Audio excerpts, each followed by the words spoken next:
ሰላም ያገሬ ልጆች እንዴት ናችሁ? የመዳብ ቅመሞች ጓደኞቼ ዛሬ ማለት ነው አንድ ነገር ልነግራችሁ ፈልጋለሁ። ያው ብዙዎቻችሁ የምታውቁት ነገር ነው። በምንሰራበት ቤት አሰሪዎቻችን የሆነ አንዳንድ የማይፈልጉትን ነገር እንደዚህ ከበት ሲሉ ልብሱን ሲያዩ ምናምን የማይፈልጉትን ከዛ መካከል አንዳንድ ልብስ በቃ የማይፈልጉት ሲኖር አውጥቶ ይሄን ከፈለግሽ ሰጁ ካልፈለግሽ እዛኛው ጋር ይሁ ምናምን በቃ ብዙዎቻችን ልብስ እናስተካክል እንደዛ የምንለው ነገር ነው። ግን ማለት ነው ያን ልብስ ይሰጡናል። እኔ እውነቴን ነው የምላችሁ። እኔ በጣም ብዙ ጊዜ እናገራለሁ። እኔ በጣም ነው የምፈራው። እውነቴን ነው የምላችሁ። የአስሬ የሰጠችን ልብስ ማለት ነው ሻንጣዬ ውስጥ ወይንም የሆነ ከበቴ ውስጥ ሳስቀምጥ በጣም ብዙ ጊዜ ለጓደኞቼ ራሱ እላቸዋለሁ። የሆነ ቀን ምን እንደሚሉ ታውቃላችሁ? ግጭት ይፈጠራል ወይም የሆነ አለመስማማት ተፈጥሮ የሆነ ነገር ሊፈጠር ይችላል። አያምጣባችሁና አያምጣብንና ያንን የሰጧችሁን ነገር ወይንም እዛ ጋርቤጅ ውስጥ ክተቱ የተባላችሁትን ነገር ከፈለግችሁ ሰጂ፣ ካልሆነ ደግሞ እዛ ጋር እቱን ውስጥ ክተችሁ የልብስ አለ ሳጥን የሚከተትበት እዛ ውስጥ ክተቱ የተባላችሁትን መርጣችሁ ከዛ መሀል የሆነ አሪፍ የሆነ ነገር ልንወስድ እንችላለን። የምናደርገው ነገር ነው ሁላችንም ማለት ነው። እኔ አሁን አሪፍ የራሷን ትሰጠኛለች እና የሆነ ቀን የሆነ ግጭት ቢፈጠር ያንን ነገር እንዳልሰጧችሁ የሆነ እንደሰረቃችሁ አርጎ ነው ብዙዎቹ የሚሉት ማለት ነው። ምን እንደሰማሁ ታውቃላችሁ? እንደው አዳምጡት። የመዳብ ቅመም ለእናንተ ይጠቅማል ይህንን ነገር ማለት ነው እና ይጠቅመናል ለሁላችንም። እና ምን እንደተፈጠረ ታውቃላችሁ?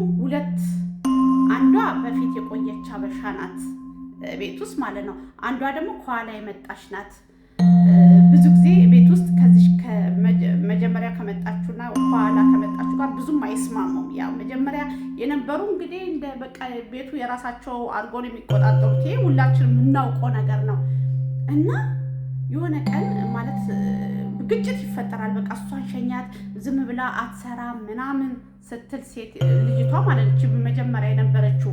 ከዛ ሴትዮዋ ችግሩ ምንድን ነው ብላ ቤት ውስጥ ካሜራ ትደቅናለች። ካሜራ ስትሰካ ቤት ውስጥ ማለት ነው ታያለች። እቺ አዲስ የመጣችው አለች ትሰራለች፣ ተፍተፍ ትላለች፣ ምን ትላለች። እንደውም ያቺ ነባሯ እንደውም አትሰራም፣ ወሬ ብቻ ነው ለሰዎቹ ትሂድ ምናምን እያለች ማለት ነው። ከዛ ሴትዮዋ ካሜራ ደቅና አይታ ለካ ስታይ እቺ አዲሷ በጣም ትሰራለች፣ ጎንበስ ቀና ትላለች። እቺ የበፊቷ አረካት ስታሳይ ምናምን ታያለች። ከዛ ሴትዮዋ ምን ታደርጋለች? ለዚች ለአዲሷ ዶሞስ ትጨምርላታለች። ከዛ ዶሞስ ስትጨምርላት እቺኛዋ ደግሞ የበፊቷ ደግሞ እስከዛሬ ስንት ዓመት ሰርቼ እንዴት ለኔ እንትን አልተባለም፣ እሷን እንዴት እንደዚህ ትናስባል ብላ በጣም አላደለ ከሰዎቹ ጋር አልፈልግም፣ አልሰራም፣ ወደ ቢሮ መልሱኝ፣ ወደ ሀገሬ ላኩኝ ስትል ይጣላሉ ማለት ላይ። ከዛ አሃ ሜር ነው የምትፈልጊ? ኦኬ ጠዋት ይነሱና በይ ልብስሽን ያዢ ይሏታል። ከዛ ልብሷን ስትሰበስብ ኦኬ ከመሄዳችን በፊት ልብስሽ ይፈተሽ ሲሏት በፊት የከተተችውን ማለት የሰጧትን ልብስ ማለት ነው ይዛ ብድግ ስትል ይህ ልብስ ለምንድን ነው ኬታ መተሽ ነው ከከበታችን ውስጥ ወስደሽ ነው የሰጧትን ማለት ነው ወስደሽ መተት ልታሰሪበት ነው እንደዚህ ልታረጊ ነው ብሎ ይባስ እቺ በፊት የነበረችው ማለት ነው እስር ቤት። አያችሁ አይደለ ውዶቼ? እንደው ከተቻላችሁ ማለት ነው የሰጧችሁ ልብስ ያው ለእናንተ የሚሆናችሁ ምናምን አሪፍ ከሆነ በእነሱ ፊት ለፊት ልበሱት። እንደው ሻንጣችሁ ውስጥ በፍጹም አታርጉ። እኔ እውነቴን ነው የምላችሁ። እኔ በጣም ማለት እኔ ከዚህ በፊት ሴት የሰጠችኝ በጣም ፈራ ነበረ። እንደው የሆነ ነገር አንዳንድ ነገሮች ማለት ነው ወሰሽ ትለኛለች ምን ትለኛለች ማለት ነው እነሱ የሆነ ግጭት ሲፈጠር እንደዛ ስለሚሉ እኔ እውነቴን ነው የምላችሁ በአሁን ሰዓት ማለት ነው እኔ ከምለብሰው ወይንም ራሴ ከገዛው ውጪ ማለት ነው ሻንጣ ውስጥ ማስቀመጥ ፈራለሁ። የምትሰጠኝን ቲሸርቶች አሪፍ ኳሊቲ ከሆነ ፊት ለፊት ነው የምለብሰው። እና ተጠንቀቁ የሀገሬ ልጆች፣ እዚህ ጋር መጠንቀቅ አለብን። እና ሁላችንም ያው ልብስ እናስተካክል ምናምን አንፈልግም ሲሉ ከፈለግሹ ሰጂው ካልሆነ ጋር ቤት ትንሽ ከተቹ የምናውቀው ነገር ነው አይደለ እንደኛ። እና እንደዚህ ያንን ነገር ሰማውኝ እህቶቼ፣ እናንተም ጥንቃቄ አድርጉ። ደግሞ ከዚህ በፊትም እኔ በአካል ያየሁት ነገር አለ። ከዚህ የዛሬ ስንት ዓመት ማለት ነው በዚህ ጉዳይ ጥርስ የተወላለቁ እኔ የምሰራበት ጎረቤት ላይ እንደዚያ ነገር የተፈጠረ ነገር አለ። እሱን በሌላ ጊዜ በሌላ ቪዲዮ በደንብ አድርጌ እነግራችኋለሁ።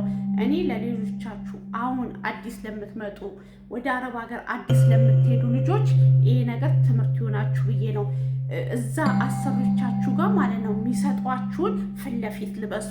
ሻንጣችሁ ውስጥ ወደ ሀገር ቤት ስትሄዱ ይዤ እሄዳለሁ ብላችሁ የሆነ በቃ ደህና ነገርም ቢሆን ማስቀመጥ የለባችሁ። እነሱ ፊት ለፊት ነው መልበስ ያለባችሁ። የሆነ ነገር ቢፈጠር ነገ ማለት ነው ምን እንደሚሉ ታውቃለች። ሰርቃችሁ ነው የሚሏችሁ። ሰርቃችሁ ነው ወስዳችሁ ነው። አሁን እች ልጅ ማለት የተፈጠረው ነገር ይሄ ነው። የሰጧትን ነገር ስትጣላ አልፈልግም ለዚህ ደሞዝ ጨምራችሁ ለምን ብላትን ስትል ይህ ልብስ ሰርቀሽ ነው አገርሽ ወስደሽ በልጆቼ ላይ ልታሰሪ ነው፣ በእኔ ላይ ልታሰሪ ነው፣ በዘመዶቼ ላይ ልታሰሪ ነው፣ መተት ልታሰሪ ነው። አያችሁ አይደለ ምን ያክል በእንደዚህ ያንን ነገርም እንደሚያምኑ ችግር እንዳለባቸው እና በጣም የሚገርም ነገር ነው። እና ለማንኛውም ይሄ ነገር በጣም የሚያሳዝን ነገር ነው። ጥንቃቄ አድርጉ። የሚሰጣችሁን ነገር ማለት ነው ፊት ለፊት ልበሱ። የምትሉት ሁሉ ፊት ለፊት ብታደርጉ መልካም ነው ውዶቼ። እችን ለማለት ነው። ሌላ ጊዜ ደግሞ በሌላ ቪዲዮ በሰፊው መጣለው። ሰላም ሁኑልኝ። እወዳችኋለሁ እና እችን ለማለት ነው። ሌላ ጊዜ ደግሞ በሌላ ቪዲዮ በሰፊው መጣለው ውዶቼ። ሼር ላይክ አርጉ፣ ኮሜንትም አስቀምጡልኝ። ቪዲዮችን ደግሞ የተወሰነ ሰዓት አጫውቱልኝ ፕሊዝ። ወዳችሁ የሀገሬ ልጆች አብሶ ለመዳብ ቅመሞች ሼር አድርጉልኝ እሺ ቤተሰብ። እና ባይ እወዳችኋለሁ።